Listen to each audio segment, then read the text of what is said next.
Kita intro dulu.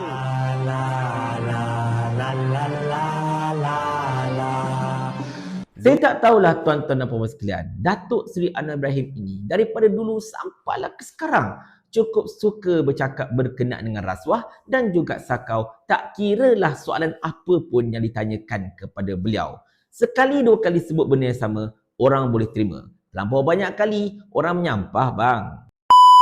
Assalamualaikum warahmatullahi. Sejujurnya tuan-tuan dan puan sekalian, saya tak nak dah buat topik untuk menceritakan atau membicarakan berkenaan dengan perangai Datuk Seri Anwar Ibrahim ini yang cukup suka spin dia punya tajuk apa-apa pun yang ditanyakan kepada dia kepada nak basmi rasuah dan juga sakau. Tetapi itulah, memandangkan beliau tidak jemu-jemu untuk guna strategi dan skill yang sama, maka saya terpaksa jugalah ulas benda yang sama. Sebab saya rasa benda ni macam dah cemuih sangat dah masalahnya. Yang terbaru tuan-tuan dan puan-puan sekalian, ketika ditanyakan oleh wartawan berkenaan dengan beras madani dan juga kawalan harga beras, of course Datuk Seri Anwar jawab soalan-soalan itu. Tetapi akhirnya beliau patah juga kepada harga barang akan turun sekiranya kalau rompakan hasil negara dihentikan.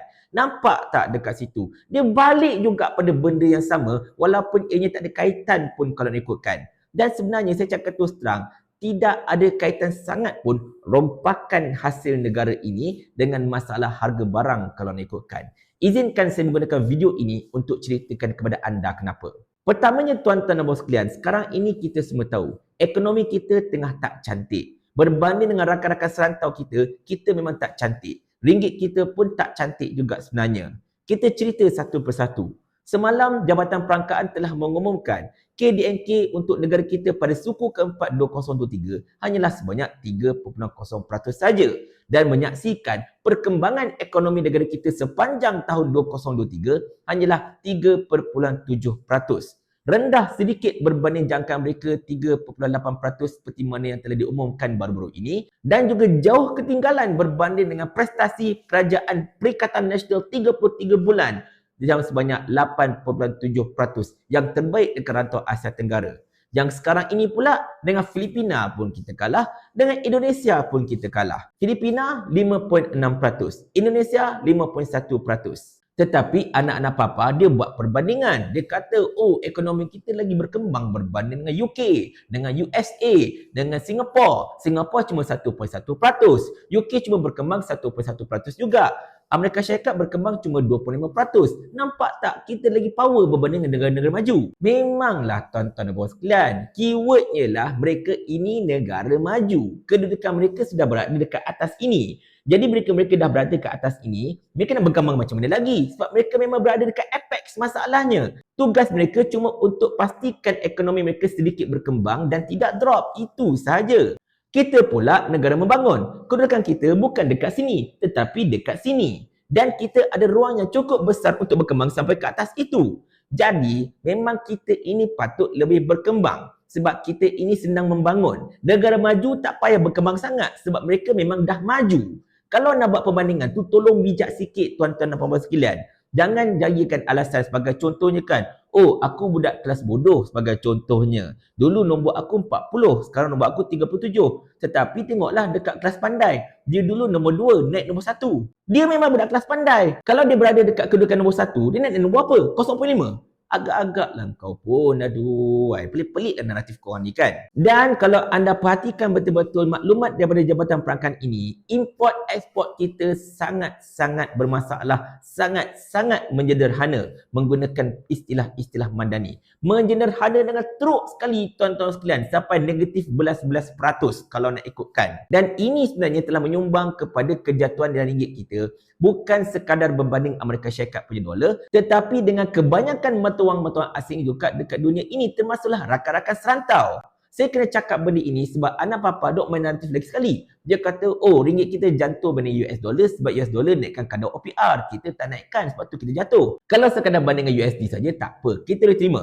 Tetapi kalau jatuh berbanding dengan kebanyakan mata wang asing dekat dunia ini, Anak cakap macam mana? Masalahnya kan anak-anak papa ini, mereka tak nak terima tahu hakikat bahawa ekonomi kita tengah drop gila di bawah Madani ini kalau nak ikutkan. Sebab mereka merasakan bahawa Datuk Seri Anwar Ibrahim ini adalah insan yang maksum, tidak akan melakukan kesalahan. Mereka enggan mengkritik kerajaan. Mereka enggan untuk menunai jari pada kerajaan sebagai punca mengapakah ekonomi kita drop dan sebagainya. Tetapi seperti mana yang selalu saya katakan tuan-tuan dan sekalian, langkah pertama untuk menyelesaikan apa jua masalah ialah dengan mengakui bahawa masalah itu wujud sebenarnya. Tetapi mereka ini tak nak mengakui bahawa masalah itu wujud.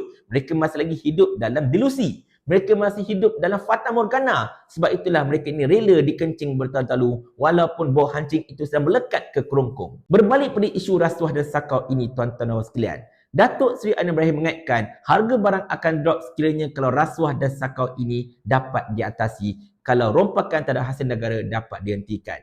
Sekarang saya nak kaitkan benda ini dengan ekonomi kita yang merudum ini tuan-tuan sekalian. Dahulu, mereka ini jugalah yang mendakwa pelabur-pelabur takut masuk ke negara kita ini disebabkan oleh masalah rasuah dan juga sakau yang sangat-sangat berleluasa.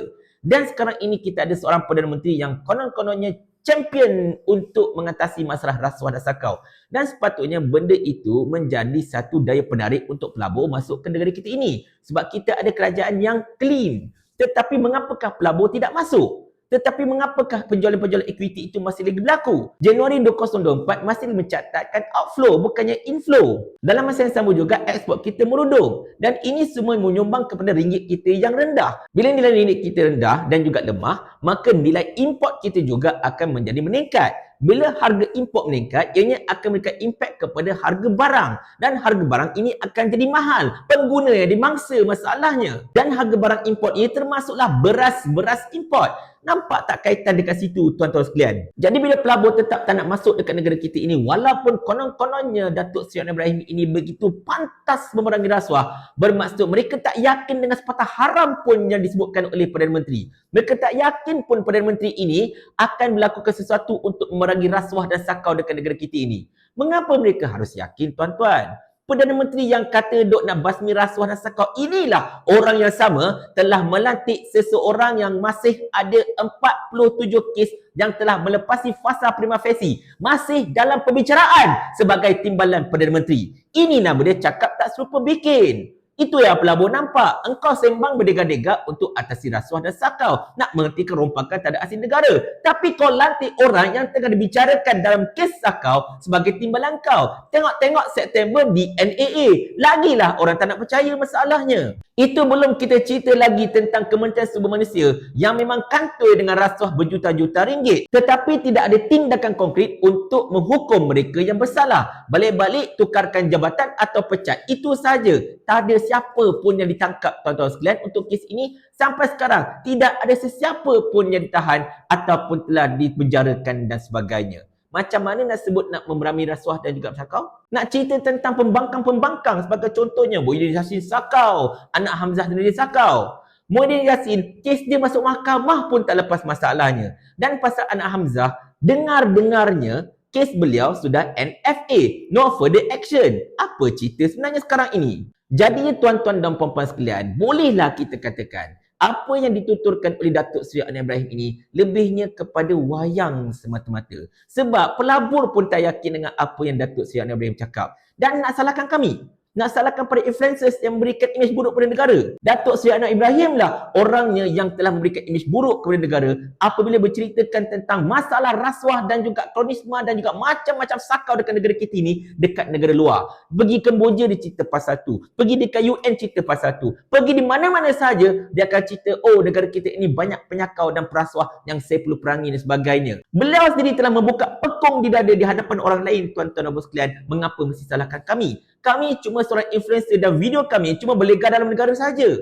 Orang putih tak tengok video kami. Orang Amerika tak tengok video kami. Saya tak pernah jumpa pula mana-mana pemain politik luar negara ambil video saya sebagai contohnya, alih bahasakan, sebarkan dekat luar. Tak ada pun. Sebaliknya mereka mengambil kata-kata Datuk Seri Anwar Ibrahim. Mereka melihat apa yang terjadi dekat negara kita ini. Kerana itulah mereka tak yakin dan mereka tak melabur dekat negara kita ini. Dan bila mereka tak melabur, permintaan terhadap ringgit makin berkurang. Bila permintaan terhadap ringgit makin berkurang, ringgit akan lemah nilainya. Bila ringgit menjadi lemah nilainya, maka import kita akan menjadi semakin mahal. Bila import kita mahal, harga barangan akan menjadi sangat-sangat mahal. Siapa yang akan tanggung? Pengguna masalahnya. Belum ditambahkan lagi dengan kartel-kartel yang sentiasa cuba untuk mencari jalan bagi mendapatkan keuntungan maksima mereka dengan mengabaikan kesenangan dan keuntungan rakyat. Dan masalah kartel ini pun Perdana Menteri tak sentuh-sentuh sampai ke sudah. Hanya sekali je lah, sama sampai 400 juta lebih tu. Itu sahaja. Tetapi at the end of the day, masalah tetap sama. Isunya tetap sama. Contoh, beras tempatan sampai sekarang tidak ada kat pasaran.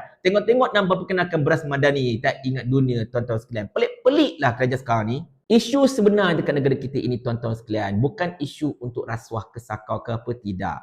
Isu sebenarnya lah kerajaan kita ini tak tahu nak fokus perkara mana yang lebih betul, lebih tepat sebenarnya.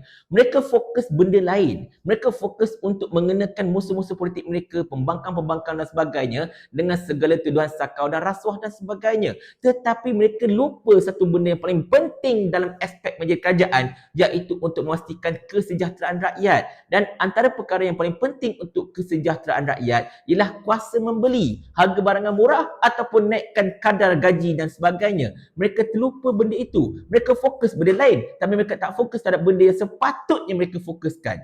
Jadi sekarang ini, saya nak minta kepada Datuk Seri Anwar Ibrahim, tolonglah untuk kali ini berhenti bercerita pasal sakau dan rasuah. Serahkan tugas itu kepada SPRM. Serahkan tugas itu kepada Polis Diraja Malaysia. Serahkan kepada pihak-pihak berautoriti. Kalau nak cerita tentang sakau dan rasuah, biar Azam Baki yang memberikan kenyataan. Kalau cerita tentang jenayah berkenaan dengan penyelewengan ke apa-apa ke, biar IGP Razarudin memberikan kenyataan. Anda tak perlu bagi kenyataan. Yang kami nak dengar daripada anda ialah apakah langkah-langkah meditasi yang anda boleh lakukan untuk pastikan harga barang ini jatuh. Kami nak tahu apakah langkah-langkah yang anda mahu lakukan untuk pastikan ekonomi rakyat menjadi semakin bagus, untuk memastikan harga barang semakin drop, untuk menyaksikan yang kita punya perkembangan ekonomi akan menjadi semakin bagus.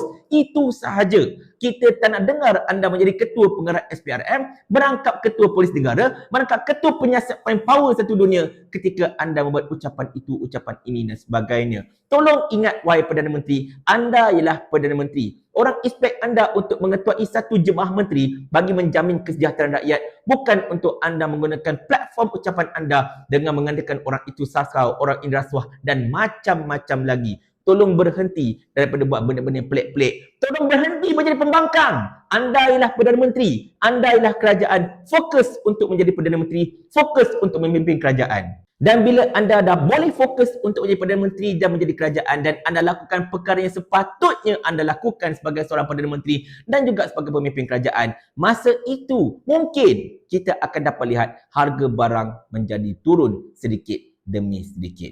Tetapi itulah, selagi anda masih lagi tidak mahu untuk mendengar keluh kesah rakyat, selagi anda masih lagi berfikir bahawa anda ini pembangkang, selagi anda ini masih lagi mahu berlagak menjadi seolah-olah macam ketua pengarah SPRM ataupun ketua polis negara, saya cakap terus terang, ekonomi kita akan tetap macam ini, bahkan mungkin boleh jadi lebih teruk lagi. Satu sahaja yang anda kena perhatikan, Datuk Seri Anwar Ibrahim.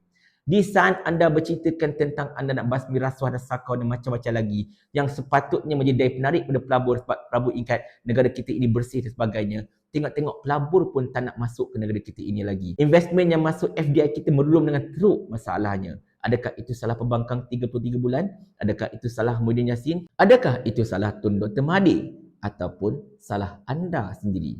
Tolong tanyakan soalan ini dan berikan jawapan yang jujur sebelum rakyat ramai-ramai bangkit bertanyakan kepada anda soalan ini. Mau tak tuan hamba kalau hamba kirimkan ke akhirat?